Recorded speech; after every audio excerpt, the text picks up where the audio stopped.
Hello everyone, so I'm with my co-teachers, home-based co-teachers, yay!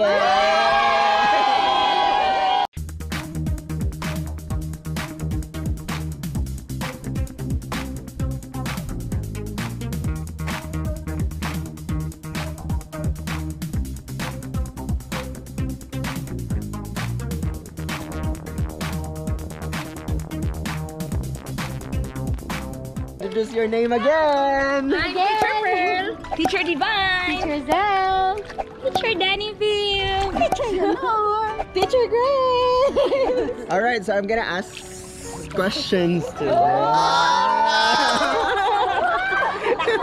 Alright, so the title of this video is Honest Review. So you can be honest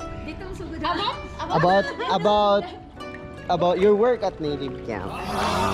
Okay? No filter. Dito na. But I will edit. Okay. So ikaw, Grace, sa may mong question ni Jenny. Yes. About NativeCamp. NativeCamp or students?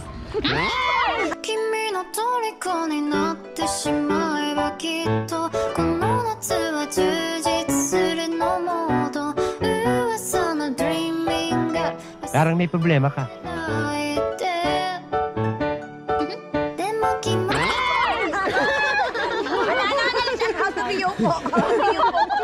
Okay, what was your worst experience teaching kids? Kids? Kids. The worst. Maragwa man? Feel nakuha. No. Nothing? Wow. No, it's easy to handle kids. Just make yourself as kid also. Oh. Yes, really. As long as they enjoy, you know, when they enter the class, hello! Make a good, positive vibes always. Energetic and very active because kids are, they're very young. And when they see you, you're very active. And they will not get bored easily. So, make the class so active. Really. Sana all. So, I've been teaching here for... My energy. Really, I've been teaching here for 2 years, more than 2 years, but luckily, I'd never experienced worst experience for kids in NativeCamp. Yes. Wow. So most of your classes are kids? Yes, I love kids. So how many classes you conducted in a day? Most of the time, like average classes? Maximum is 24. Morning to evening, 7 a.m. until 10 p.m. So morning classes usually are for kids, and then evening adults already. Yes. Good for you. Wow, thank you so much. So yung ano kanina, so yung pipili kung sino yung Yeah! Sige, go. Teacher Divine! Divine! Yes. What is the most rewarding? Charot na. Incentive. Rewarding part of being a teacher in NativeCamp. Wow, that's a very big word. tough question. Okay, you a question. My family. So rewarding. You know what? Well, honestly, maybe the big reward I got is, maybe ko anak. Financial help. Because lately I'm having a problem financially. So because of NativeCamp, imagine my husband didn't work for 11 months now, and thank you to NativeCamp. Okay, because I'm earning alone right now, and because of NativeCamp, we survived for 11 months. Yay! Thank you, NativeCamp. Okay, so NativeCamp is very helpful. So we're surviving. We survived because of NativeCamp. That's all. Thank you, NC. Thank you, NativeCamp. Thank you.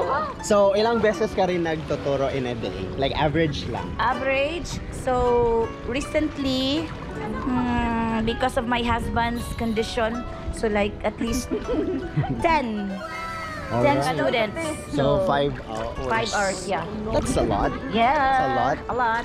Yes. Thank you, NativeCamp. All right. So who will be the next? Teacher Yunor. Teacher Yunor.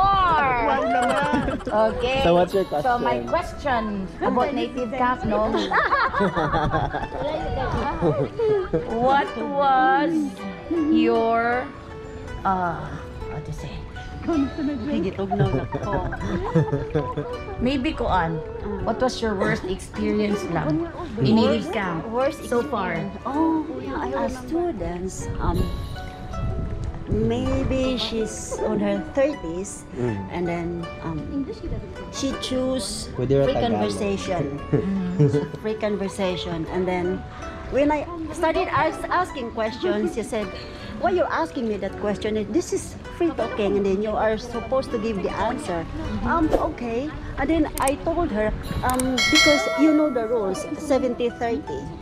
And then she said, okay, but you know, it takes time for me to answer because where's the camera?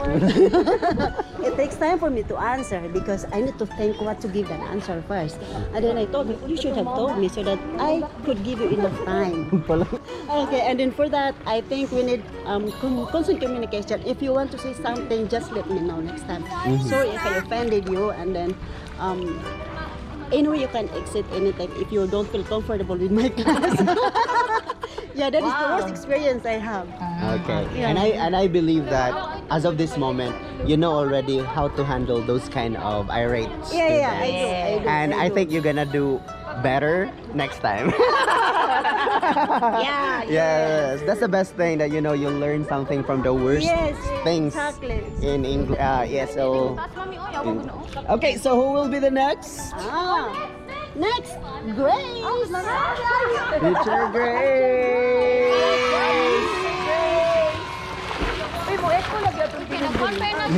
Because of that. Yeah, I love it. All right, so what's your question? My teacher? question is, how do you comfort yourself if you feel irritated with rude students? Okay.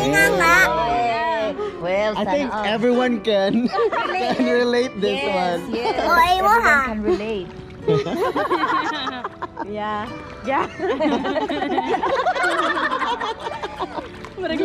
Don't be nervous. I've been working here at NativeCamp for almost 3 years, and that's still my weak point. You know, I couldn't conquer my emotion, but I can able to fight it back. It's okay. Because and through my students as well, they encourage me to realize that we cannot please everyone, and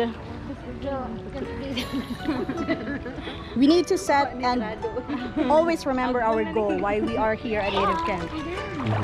It is not only to prove that we are a best teacher, but it is to share what we can do and help other people.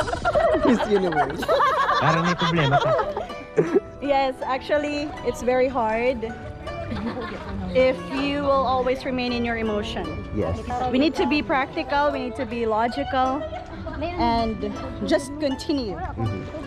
That's it. All right, so thank you so much, Miss Universe. All right, so who will be the next? Zal. Okay.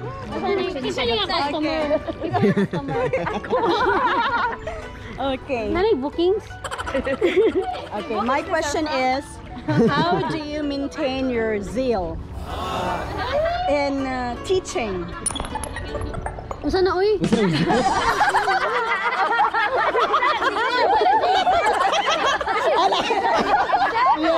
Siapa siya? You're still like, yun yung process na siya. Usaman dyan na. Zeal, you know, Z-E-A-L. Alright, so can you explain what zeal Zeal for is our your viewers? motivation, your positivity, Okay. To continue your yes, your job eager or desire to continue teaching. Wonderful. You know what? You really have to do your best here because some of the students are watching this and they will be checking your classes later.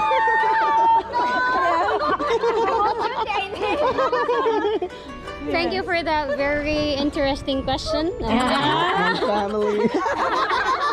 Well, for me, to be honest, I'm not really motivated to teach, but because of the people I met here, especially the home-based teachers like you guys. So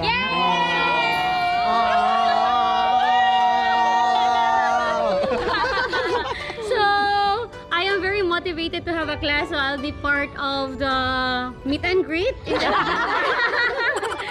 Because I think there's like a qualification for you to be able to join that. So, to be honest, yeah, that's my answer. But I still really love teaching and I really love the students in NativeCamp. So, from that reason, I'm already motivated enough.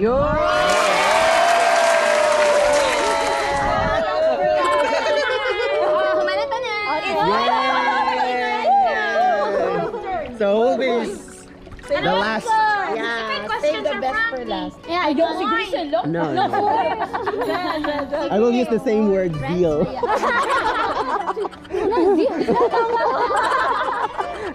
Okay, question. You were asking me this question a while ago. Ayun na lang to. Ang question na lang ko, how do you motivate yourself teaching Kalan class? So let's just inform everyone.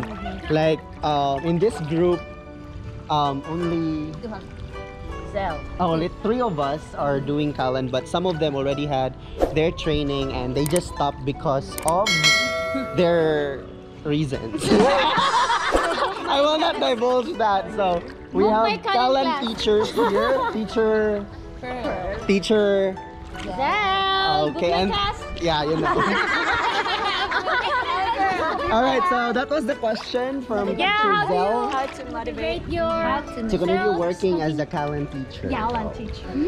Kalan is a bit challenging, to be honest.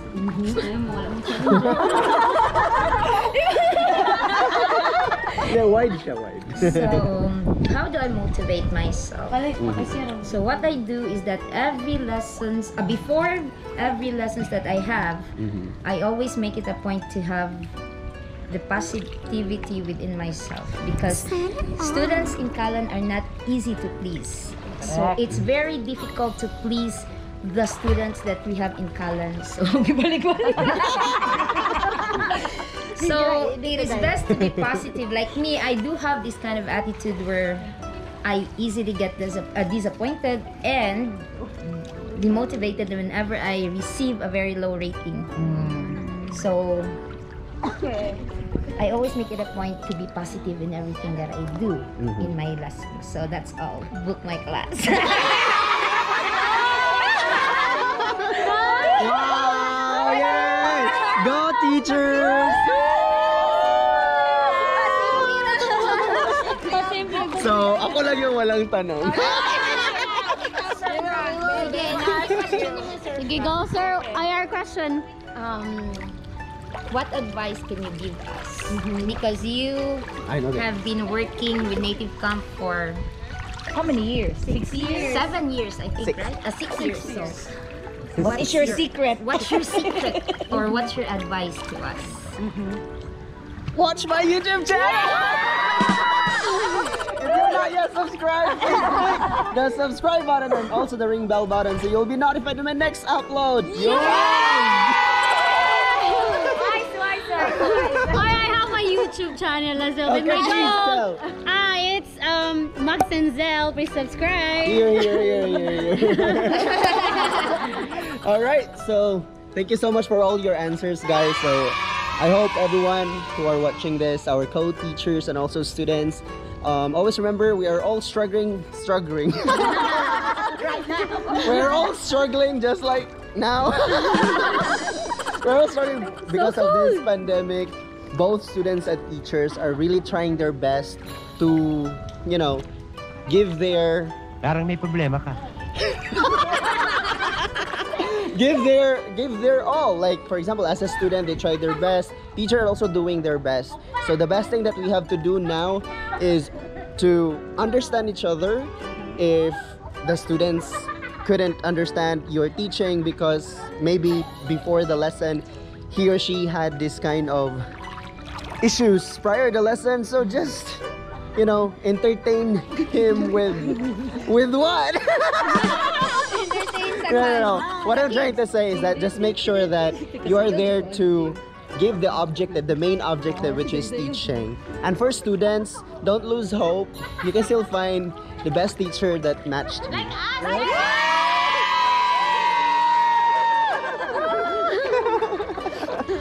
Alright, so that will be all for my interview content for this meetup. And see you in my next vlog. See you, peace!